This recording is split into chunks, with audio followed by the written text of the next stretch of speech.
Champions ট্রফির ভাগ্য নির্ধারণ না হলেও প্রথমবারের মতো রাজশাহীতে পৌঁছেছে বিপিএল ট্রফি। রোববার 19 জানুয়ারি সকাল 10:30টার দিকে রাজশাহী নগরীর আলুপট্টি মোড়ে বিপিএল চ্যাম্পিয়ন্স ট্রফি প্রদর্শনীর জন্য উন্মোচন করা হয়।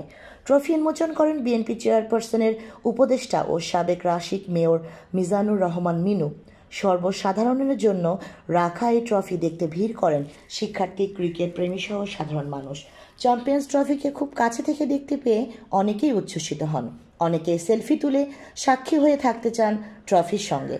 অনেকে প্রত্যাশা করেন চ্যাম্পিয়ন্স ট্রফি যেন এবার রাজশাহীর ঘরেই আসে।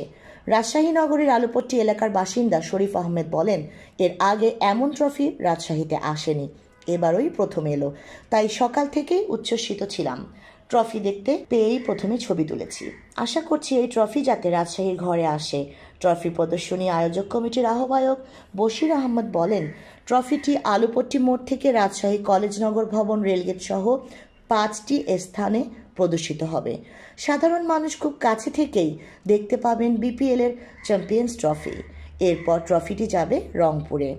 সাবরিনা শাহরিন, তরঙ্গ টিভি।